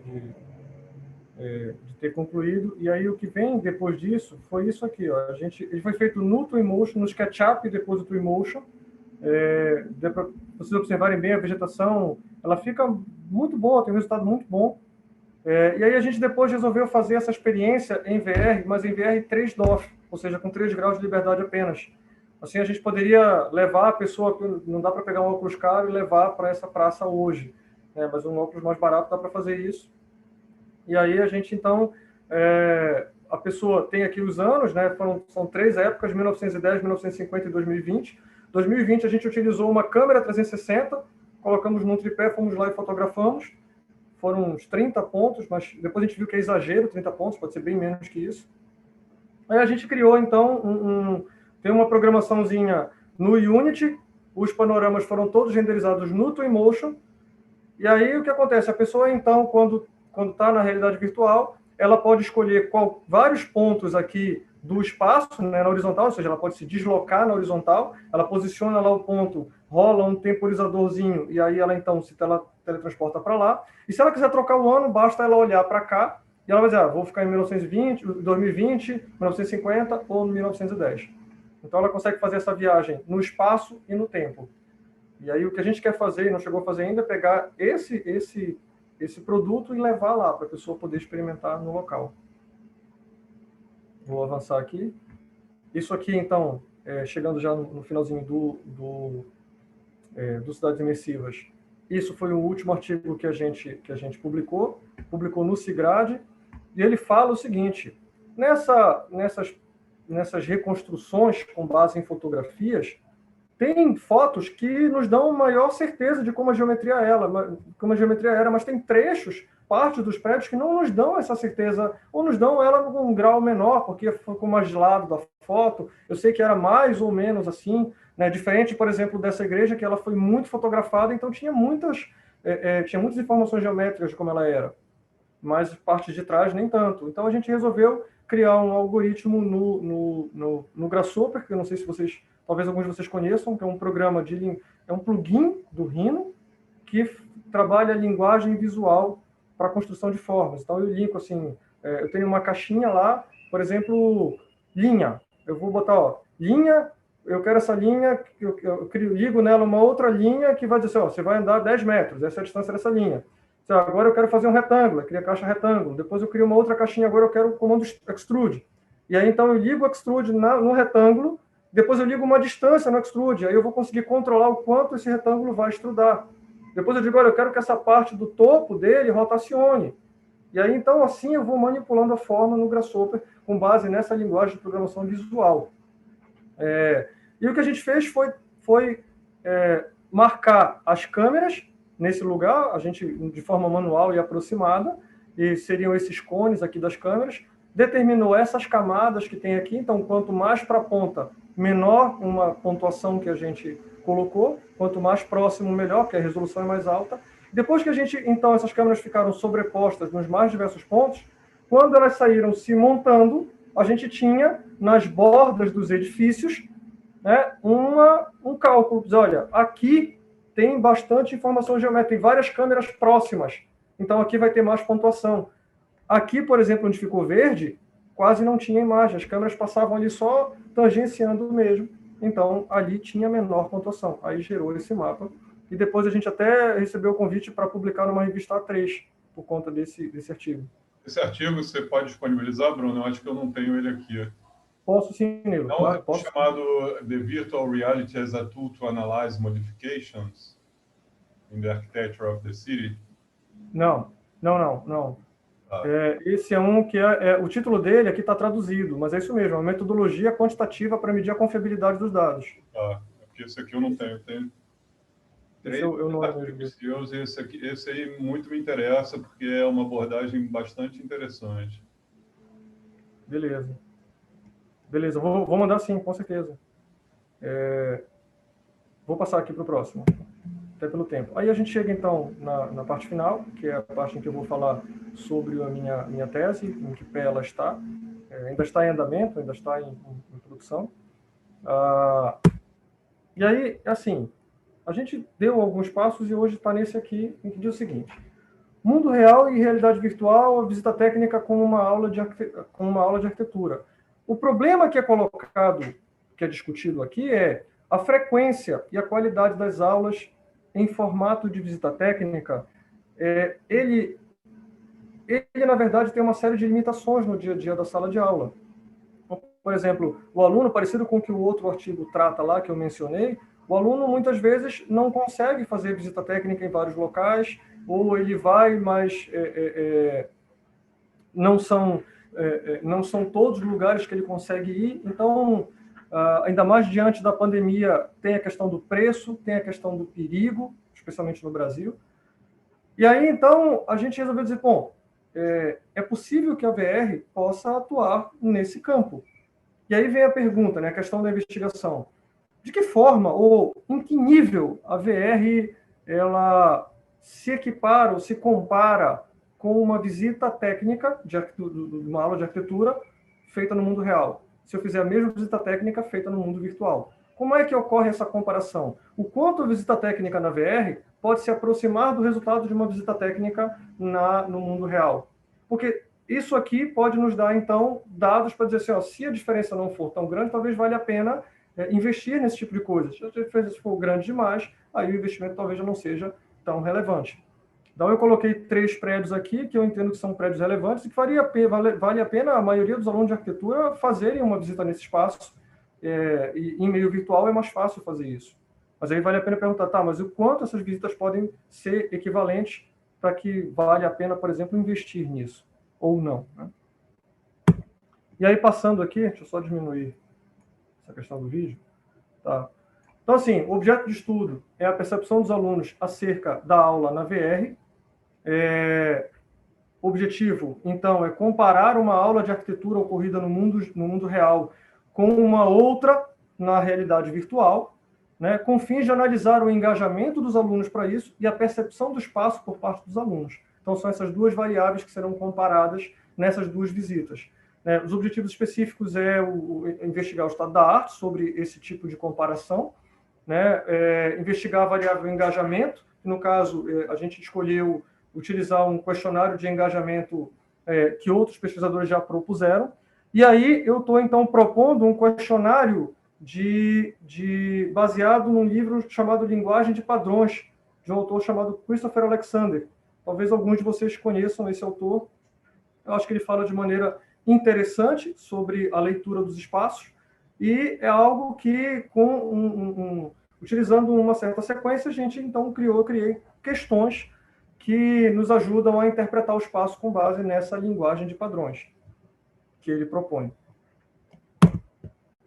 O método, então, é passo 1, o estado da arte. Passo 2, a definição do local da aula, né, onde é que vai ser. A gente escolheu um prédio aqui em Belém para isso. Então, ocorre a modelagem, o render e a programação no Unity. Depois, a gente vem para a seleção da amostra. No caso, pensamos em 60 alunos, divididos em 2 grupos. 30 vão fazer a visita no mundo real, 30 vão fazer a visita no ambiente virtual. Né? Passo 5, a produção. Produziu-se, então, os questionários, o questionário de engajamento e o de percepção dos padrões. Depois, vem a segregação dos grupos. O grupo A, né, vai fazer a visita presencial e o B a visita em VR. E aí, por fim, a gente tem a compilação dos resultados para a finalização da tese. Ainda sobre o passo 6, ficou um pouco fora da ordem aqui, mas ainda sobre o passo 6, as aulas, por conta da pandemia e também da limitação de equipamentos, ela ficou com 2 alunos e 1 professor. Então, cada formato de visita, ou seja, a aula tem que ser repetida várias vezes por conta disso. Mas a gente percebeu, eu cheguei a fazer uma com 4 alunos e não vimos muita diferença. Depois disso, a aplicação dos questionários, depois da aula, e, ao final, uma entrevista semi-estruturada. Né? Esses 2 alunos, eles vão primeiro participar de uma sala de aprendizagem para entender como é que funciona antes de entrar propriamente dito no ambiente. E esses 2 aqui, o questionário, a aplicação dos questionários é para coletar os dados quantitativos e as entrevistas é para coletar os dados qualitativos. E aí o cruzamento desses dados é que vai nos dar a diretriz do resultado que, compilado, vai chegar aqui no passo 7, que é a finalização da tese. Avançando aqui, isso é para mostrar como ficou a modelagem e a foto real, né, do espaço. Então, há uma semelhança razoável entre eles. E aqui também, uma foto mais próxima. Né, eu só não coloquei essa grade aqui, porque eu acho que essa grade não tem nada a ver, então achei que não valia a pena colocar. Aqui dentro da capela, essa é uma capela mortuária. E, com relação aos resultados esperados, eu vou explicar o seguinte. Primeiro, espera-se que a percepção dos alunos na VR seja inferior à presencial, porém próxima. Até agora, 12 pessoas participaram disso. E dessas 12 pessoas, 2 alunos especificamente, para minha surpresa, preferiram a visita em VR. E o motivo do qual eles apontaram isso, claro que 12 ainda é um número só de amostra, ainda é um número muito pequeno, ainda não dá para dizer que isso vai ser o resultado final, estou falando apenas dos resultados até esse momento. E aí, então, eles entenderam que preferiram na VR por causa de alguns motivos. O primeiro, a segurança. A segurança para eles foi assim 100%, porque obviamente você está numa sala fechada, mas ao mesmo tempo você se sente num lugar lá visitando. Então, ele não tem preocupação nenhuma com relação à segurança. Ponto. 2. Segundo, o clima aqui em Belém é muito quente, né? Quente demais. E aí, então, você fazer, por exemplo, uma visita, fazer o circuito externo ao redor da capela, quando o sol está no seu horário de pico, é um negócio complicado demais. Realmente é muito quente. E isso na VR não acontece. Você vai ter o clarão, vai ver o sol, mas não tem o calor. E isso é uma coisa, ou seja, o clima é algo que ponto positivo para essa questão da VR. E outra coisa, diz respeito também ao cansaço. Você se cansa bem menos, você se sente, então, muito mais disposto a poder explorar mais o espaço, você está menos cansado, porque na VR você, com o teleporte, que tem seus pontos positivos e negativos, com o teleporte você não vai estar andando muito, você vai apenas apertar um botão, você anda pouco ali, mas consegue explorar o espaço como um todo. Uma outra coisa interessante, e até pensei em colocar os próximos, é que todas as pessoas para quem eu perguntei achavam que a aula na VR tinha se passado mais rápida do que o que de fato ela se deu. Alguns apostavam até na metade do tempo. A aula que durou 40 minutos, achavam que tinha durado 20. Isso não acontecia na visita no mundo real. Agora, de modo geral, ficou até para cima esse aqui. de modo geral, o engajamento e mesmo a percepção dos alunos, ou seja, os outros 10 alunos, eles entenderam que está dando mais ou menos uns em torno de 10% a 15% na pontuação para a aula da VR estar se aproximando da aula no mundo real. Ou seja, a VR estaria em torno de 85% a 90% próximo da percepção no mundo real. Isso com os dados objetivos das perguntas que a gente elaborou, que eu elaborei. Essa questão da fotografia, eu vou conversar ainda com o Neylor, mas assim, eu coloquei uma imagem para que uma câmera, para que os alunos possam ir fazendo a visita e tirando fotos, porque depois eu quero comparar se os lugares de onde as pessoas tiraram fotos são os mesmos lugares de onde a pessoa que está no mundo real tirou fotos também. Ou seja, o ponto de vista dos alunos foi mais ou menos o mesmo, aquilo que mais chamou a atenção deles foi mais ou menos a mesma coisa. E pontos, parece que os alunos não tenham dificuldade com os equipamentos, até agora nenhum deles teve. Pessoal, é isso. A gente tinha planejado 1 hora, deu 1 hora e 5 minutos. Eu quero agradecer a vocês que estão aí assistindo.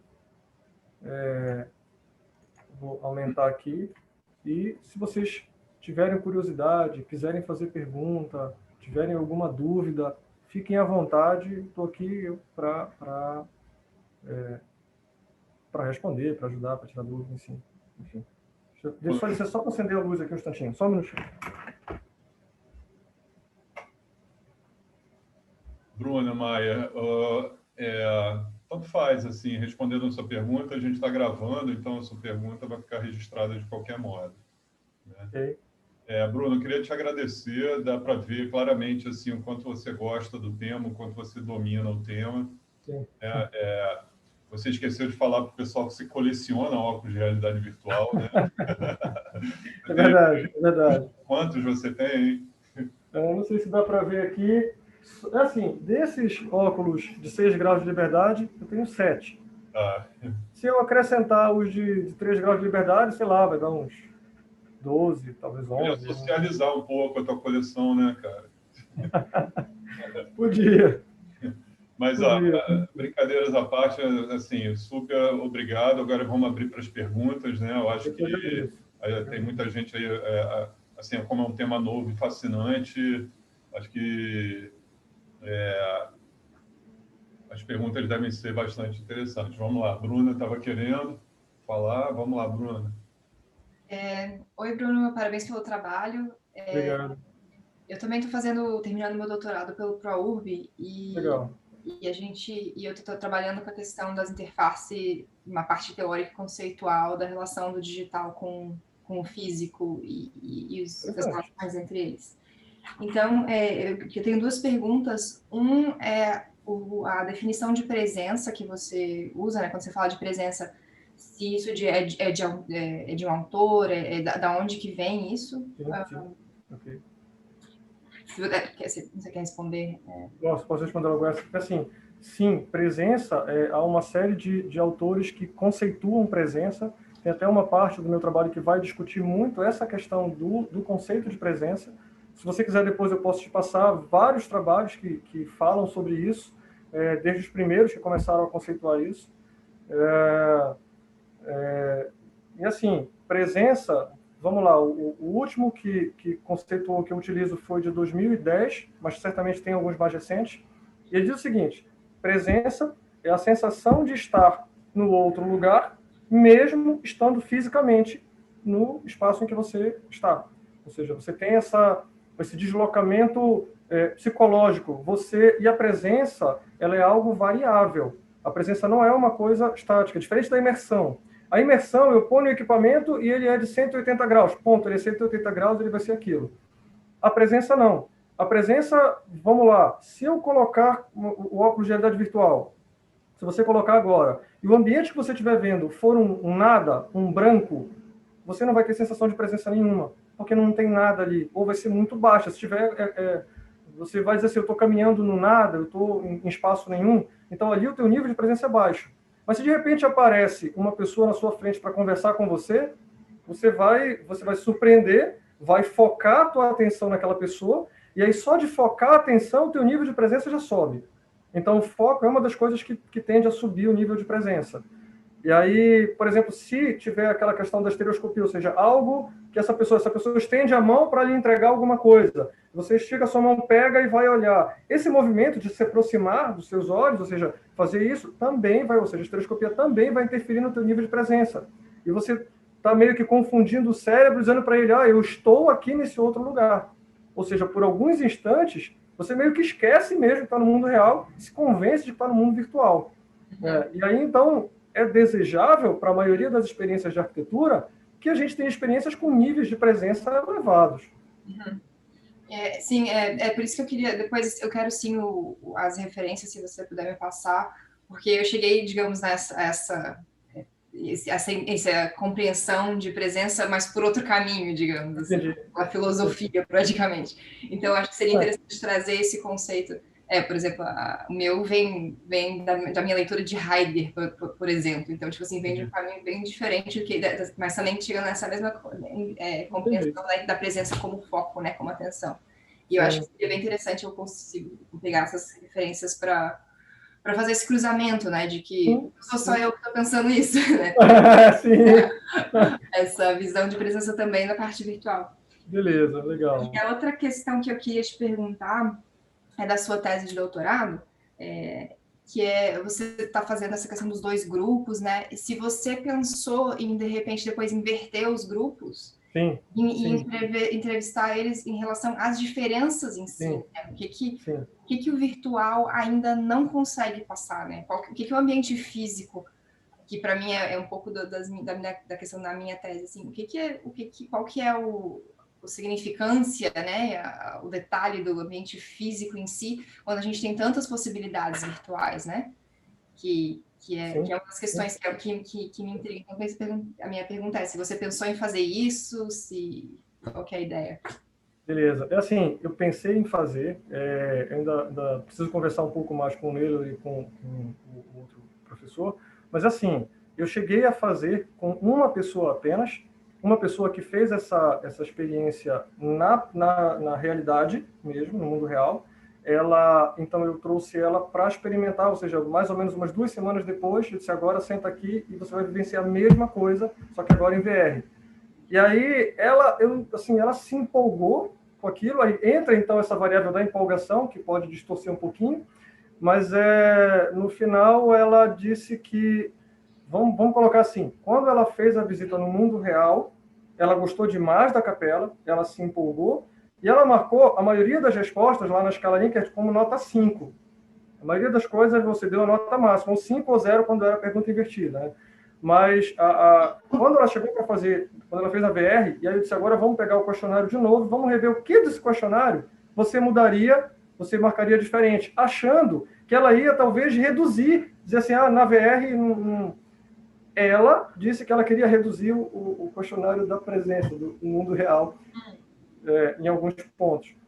Então, assim, mas aí vamos lá. O que ela encontrou de diferença? Existe um desnível, existe tem mais ou menos uns 20 metros, eu diria, da porta de entrada do cemitério até a porta da capela, 20 metros descoberto. E esses 20 metros, que é uma linha, ela é uma subida, e você vai subindo um pouco. Essa sensação de subida, de alguma forma, vai te trazendo, você vai andando naquele ambiente, vai te trazendo uma sensação talvez de leveza, de paz, alguma coisa assim, ou pelo menos de passar por um espaço de transição. Você vai subindo. Isso na VR, da maioria dos alunos, não conseguiu passar direito. Isso não trouxe a sensação que o teleporte que você utiliza para ir andando não conseguiu trazer tão bem essa sensação. Então, mesmo essa aluna e os outros também marcaram que essa questão da transição, essa sensação de transição, na VR foi inferior. Na VR não foi tão boa. Então, eu não sei dizer se exatamente, porque assim, em termos visuais é a mesma coisa, mas o caminhar, como você tem um espaço limitado para caminhar, não dá para andar 20 metros, né? Você vai andar ali 3 metros, então esse caminhar você interrompe e depois tem que usar o teleporte faz perder um pouco a eficiência disso. Eu não sei, talvez, se a experiência fosse num espaço menor em que você não precisasse do teleporte. Talvez aí não tivesse esse problema, mas aí também não teria como analisar uma subida dessa de 20 metros. Assim, eu não sei se eu estou conseguindo responder a tua pergunta, mas, assim, primeiro, eu fiz com uma pessoa, e essa pessoa, ela já me deu respostas muito interessantes, e aí eu quero fazer com o restante, só que agora, com a história da pandemia, parou tudo e está parado, o que me deixa agoniado, porque eu quero levar o pessoal lá e botar o pessoal na VR. Mas, então, assim, para mim, é bastante interessante fazer esse cruzamento inverso para olhar o que acontece de resultado. E mesmo fora o cruzamento inverso, o que eu percebi, até então, uma das coisas que eu percebi é que essa sensação de transição em razão da subida, isso na VR não tem mostrado eficiência parecida, não tão boa, que você perde, cai, quando se compara com a realidade, com o mundo real. Ok? Não, sim, ok, é mais meio papo de bar aqui, né? Assim, eu acho legal. De tete a tete das percepções, né? Porque, para mim, essa questão porque a gente consegue fazer tanta coisa no virtual, né? Eu consigo, como você mostrou, ver a construção do prédio, eu consigo ver o prédio caminhar e tal, mas tem aspectos que não é igual e que são super... É muito na nuance, no subjetivo, como você falou, é a subida que dá uma sensação de leveza, né? E essas experiências, isso é o que, digamos, mais me chama atenção, o que mais me interessa, né, nessa questão, assim, de descobrir essas subjetividades que vão continuar sendo particular da arquitetura física, digamos, versus da arquitetura digital, e entender essas limitações e trocas, o que é possível nessa arquitetura digital, o que a gente consegue alcançar, e quais são as coisas que a gente tem que valorizar no físico para que a gente continue saindo para o mundo real, digamos assim. Perfeito, eu acho que é isso mesmo, é isso mesmo. E buscar essas coisas, eu acho que é uma coisa bem interessante. Pode falar, Neil. A sua tese, Bruna, ela trabalha com realidade virtual ou você está trabalhando mais a questão da presença no espaço e tal? Como que é? Realidade virtual realidade virtual mesmo, né? Mas eu não cheguei a medir a presença. Eu pergunto da Bruna, não você. Desculpa, Bruna. Tá.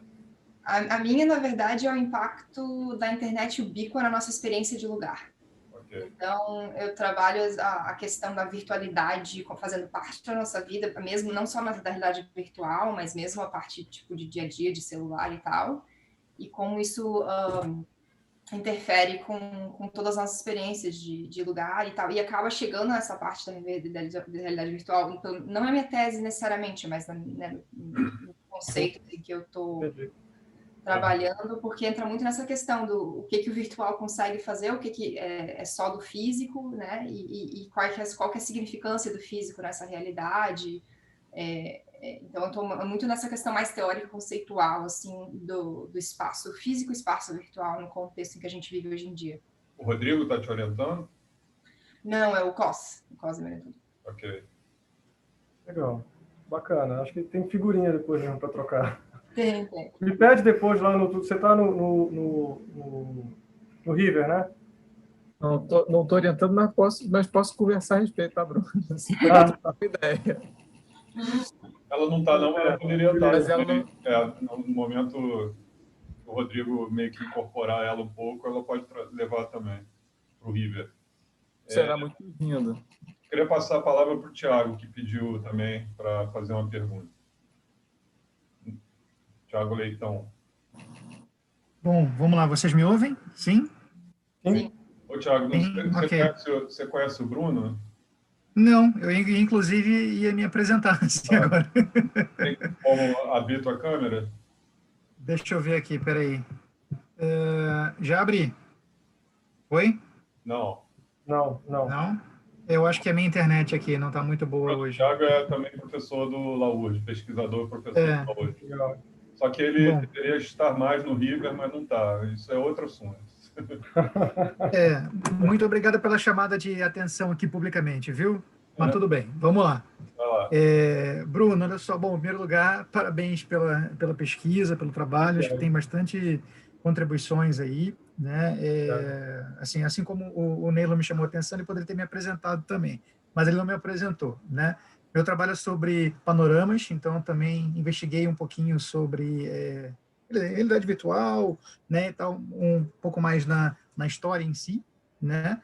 Então, também, assim, se você quiser, depois a gente pode trocar algumas ideias e tal, Sim. aquela coisa que você fala, né, que eu achei bem curioso, né, do vício, né, que o sistema pode criar, né, e tal. Aí, assim, fiquei me lembrando lá do Seasickness, da Rainha Charlotte, né, que você deve conhecer essa história e tal. Sim, Enfim, conheço. né, mas a minha pergunta, ela vai mais no sentido dos conceitos, né, que você está usando, assim, né, porque um cara que eu usei até para a tese, continuo utilizando, né, para as pesquisas que a gente faz, né, é o Gordon Kaleja. Não sei se você conhece ele. Ele Não, é pelo nome não. Não me recordo. Não pelo nome. ele é do MIT, né? E ele fez uma tese sobre videogames, né? E tem um livro, né? Que foi uma derivação, né? Um desdobramento da tese chamado In Games. Se quiser, depois eu posso te passar a referência também. Sim, E aí lá ele fala sobre vários níveis de imersão, né? Assim, e ele tem todo um capítulo inicial que ele fala um pouco assim, né, de como que esses conceitos foram se confundindo ao longo dos últimos 50 anos, assim, né? Não só imersão, presença, telepresença, toda uma confusão aí que talvez essa confusão, Bruna, pode até ser importante para você também.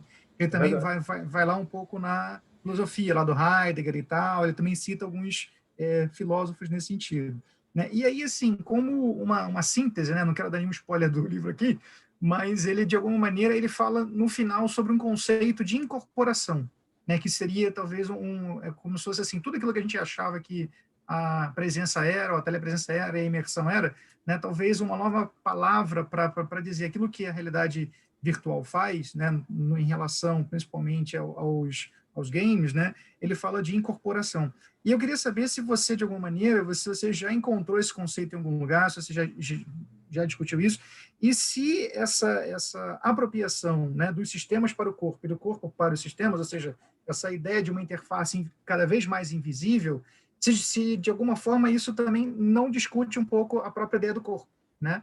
Eu acho que, de alguma maneira, cada vez mais a RV ela se aproxima dessas discussões. Eu queria ver como é que você entende isso, se você já abordou isso, você acha que isso é importante, então, enfim, né, essa discussão sobre o conceito. Tá? Mas, mais uma vez, parabéns aí pelo trabalho e pela pesquisa, tá bom? Obrigado. Bom, assim, eu não ouvi ainda, por esse nome você falou de incorporação, é isso? Isso. Esse termo eu não conhecia ainda. Seria interessante fazer um glossário, né? Um glossáriozinho, inclusive para a tua tese, Bruno. Sim. Conhecer, compilar todos esses termos. O Rodrigo já falou aí também de agência, né? E vários outros, assim, conceitos que eu acho que vale a pena você colocar na tua tese. A Bruna já até acenou aí positivamente, que parece que não sei se ela já está já nesse caminho ou se também gostou da ideia, né? Mas eu acho que não é só, assim, na verdade, não é só fazer um glossário, mas fazer um glossário, de certo modo, uma certa da etimologia, assim, que termos apareceram primeiro, que termos vieram depois, qual é o termo mais recente, qual é o termo mais antigo. Por exemplo, esse artigo que você acha lá de 1840, 38, né? Quais são os termos que ele usa, sabe? Quais são os termos que o Ivan Sutherland usa nos anos 60, né? Porque é importante isso, assim, quando a gente está pensando em campo de conhecimento, o campo de conhecimento vem junto palavras, conceitos, definições, coisas do tipo, né? Então, o campo está se constituindo, né? Ele é antigo pelo que você está demonstrando aí, né? E tal. Então, assim, eu acho que vale a pena fazer um pequeno dicionáriozinho desses termos, entende? Sim. Tem uma parte, que é um capítulo que vai falando sobre essa questão dos conceitos, mas eu não tenho glossário, acho que vale a pena colocar mesmo, que vai conseguir sintetizar melhor isso. E aí eu fiz eu vou escrevendo sobre, desde quando eu praticamente começo lá no Sutherland, e aí vai avançando, né, década de 60, o que aconteceu com o termo, que ainda não era realidade virtual, até chegar lá na década de 80, eu esqueci o nome dele, que cunhou o termo realidade virtual, é até mais conhecido. É o Jason Jason Lerner, né? Esqueci, Jason Lerner, alguma coisa assim. Jason Lerner. Jason Lerner, exatamente. E aí ele, então, cunhou depois esse termo, e aí a coisa foi evoluindo com diversas discussões. E aí entra na década de 90 com uma discussão muito legal sobre o termo presença, o termo imersão, e aí tem autores que depois ficam... Tem artigos, eu achei aquilo impressionante, eu nunca tinha visto, mas tem artigos que, um de 1998, que um autor propõe uma coisa e critica o outro autor. E aí o que foi criticado, depois publica um outro artigo rebatendo a crítica. E fica numa coisa assim, mas isso tudo nas revistas lá do MIT, lá do mesmo MIT, lá do Thiago, lá do MIT também, que é uma revista chamada Presença, que antes era Telepresença. E aí eles vão, então, debatendo, só que depois deles o termo continuou evoluindo ainda. Eles discutem muito o que é o termo imersão, né? Então, o termo imersão, para um deles, é o Stewart. Para o Stewart, o termo imersão é algo extremamente ligado ao equipamento em si, e é o quanto esse equipamento te proporciona essa imersão. Já para o Whitmer, que é um outro autor que também é bastante citado, ele vai dizer que a imersão não é apenas o equipamento, mas a sensação de imersão que o equipamento te provoca. E aí, ou seja, o quanto você se sente mergulhado naquilo, né? Isso lá para o termo imersão. Eles discutem também o termo presença. E aí vai evoluindo, vai passando até chegar em conceitos mais novos. Mas esse, Thiago, professor Thiago, de incorporação, eu realmente não conhecia. Esse termo específico, não. Eu escrevi um capítulo falando bastante sobre, não terminei ainda, falando bastante sobre essa evolução do termo presença e outros termos, mas eu não tinha encontrado ainda nada em relação à expressão incorporação. Acho que vale a pena para mim, sim, dar uma olhada, investigar um pouco mais sobre isso. Eu escrevi aqui, Bruno, o nome do livro e a referência, né, claro, dele e tal, entendeu? Tá aí. In Game from Immersion, botou um R ali, Immersion to Incorporation, do Gordon Caleja, mas a tese é mais legal. Depois eu tenho que olhar para ver se eu tenho a tese ainda, assim, tal, eu consegui baixar o PDF dela, posso ver se eu te mando depois também, tá? Mas Beleza. Uma coisa muito, muito importante, mais importante que a discussão de presença ou telepresença, por favor, dispense as formalidades, pode me chamar só de Thiago, tá? Por favor. Tá bom, tá legal. Ele chamou de quê? Ok. Eu acho que respondi a pergunta, né? Sim. É que ele me chamou de professor, Thiago. Pode chamar só de Thiago. Não, Thiago, é porque você não mostra o rosto, né? Por causa da câmera, você vai ver que não é nenhum tipo velho professor de barba branca, né? O Thiago, o Thiago foi meu aluno. Ele é do Laúde já de longa data também, foi nosso aluno. Acho que foi meu só, né? E foi seu aluno. Tem uma trajetória grande, importante dentro do lado do nosso grupo, nosso laboratório, né? Super querido. Então, não vem agora querer amenizar, não. Me chamou, deu uma chamada, agora está tentando amenizar. Você participar do Rio. Eu tô lá, eu vejo o negócio lá. Tá. Você com a bolinha transparente. Não, tô lá. Tá bom. Olha, acho que o Gustavo Veiga também colocou. É o Mel Slater. Eu falei apenas Slater, tentando lembrar o nome dele. Já tem um tempo que eu escrevi esse texto. Eu já não lembrava mais. É o Mel Slater que briga com o Whitmer nos artigos, nas publicações mesmo. E aí o Mel Slater entende que a VR é vinculada ao equipamento. E o Whitmer entende que não, é vinculado à sensação. E aí eles vão depois um argumentando de formas diferentes.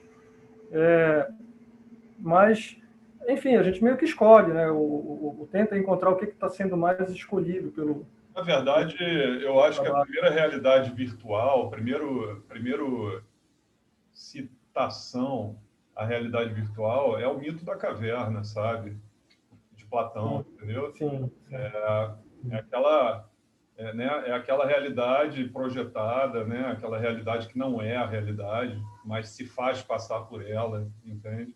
Né? E que necessário. Aí é que tá, né? No mito Platão, aquela realidade é menor do que a realidade, efetivamente, né? Mas na realidade virtual, talvez não, entende? Talvez a realidade virtual seja Aí é que tá, né? Eu não sei, tá? Estou especulando. Talvez no futuro ela se mostre maior, né? Talvez a realidade virtual, ou aí talvez a gente entre já num campo mais, inclusive que o Rodrigo tem mais, explora mais da realidade aumentada, né?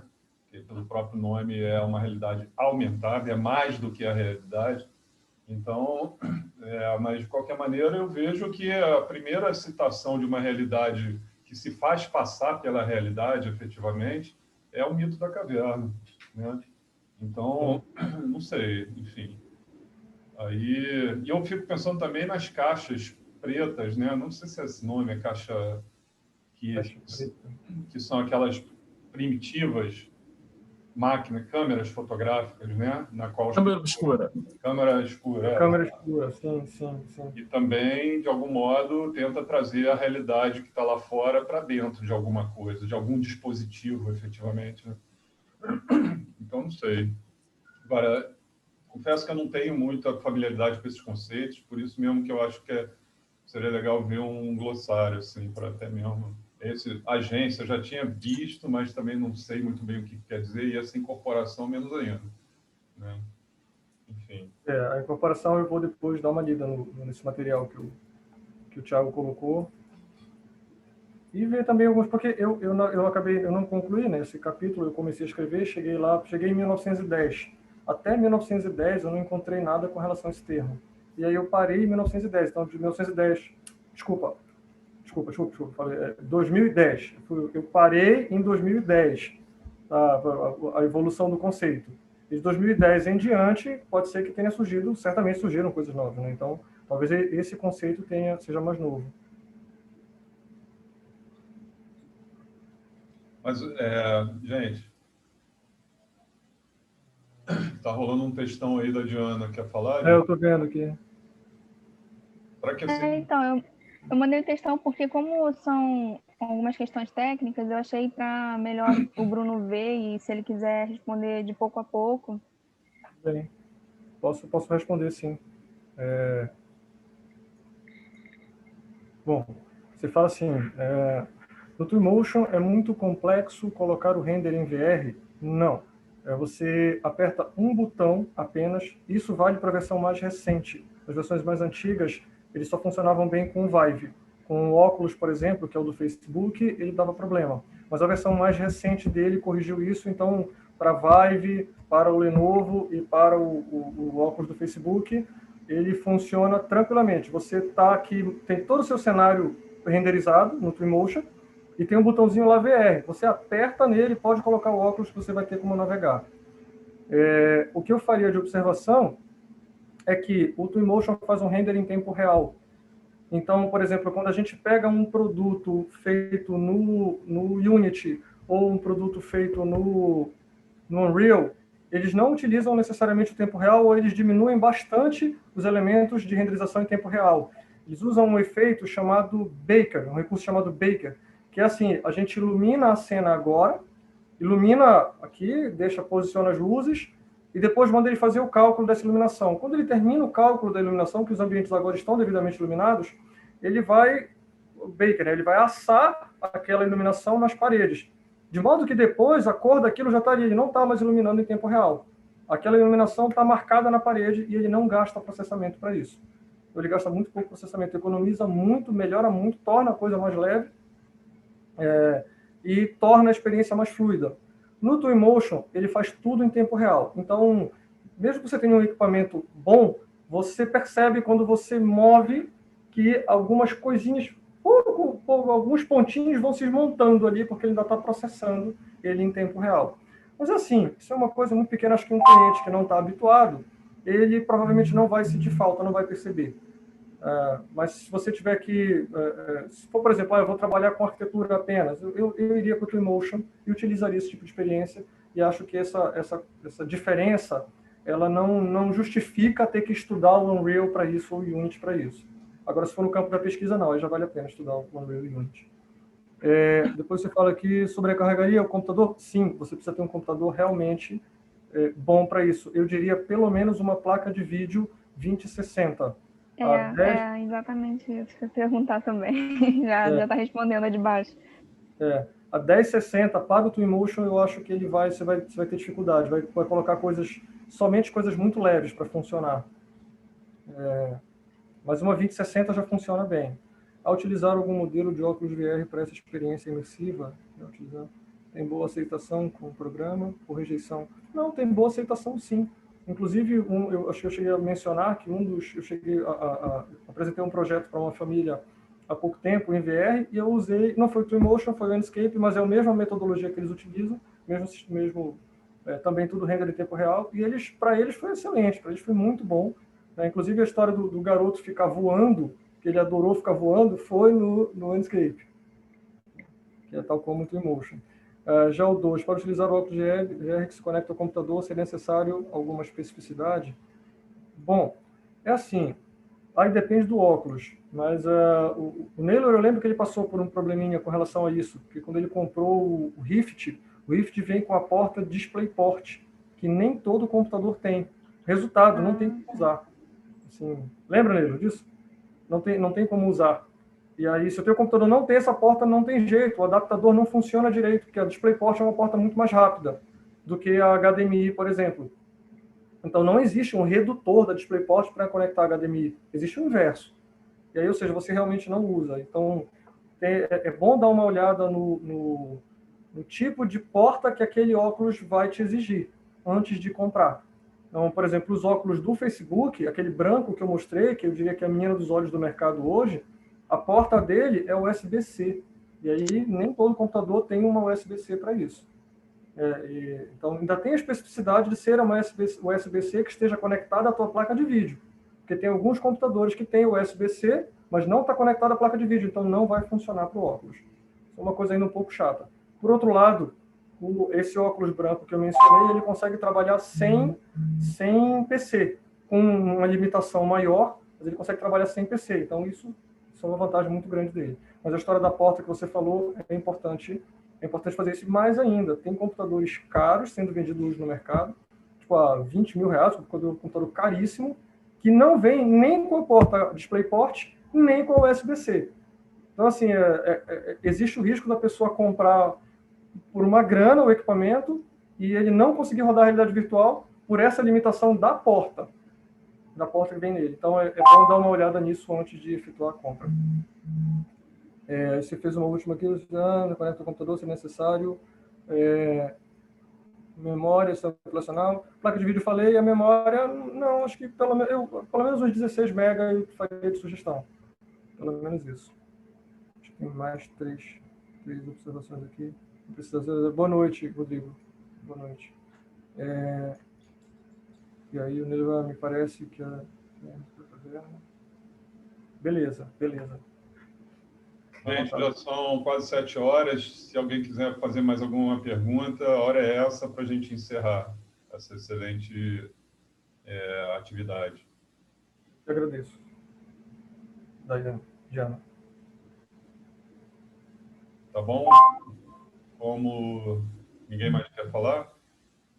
De qualquer maneira, o Bruno está sempre aí à disposição, sempre em contato, ele é parte do Laúde, então o acesso a ele é fácil, então qualquer dúvida, vocês entrem em contato comigo, com o Rodrigo, o próprio Bruno. O Bruno, vale a pena botar teu e-mail aí para quem quiser pegar? Claro.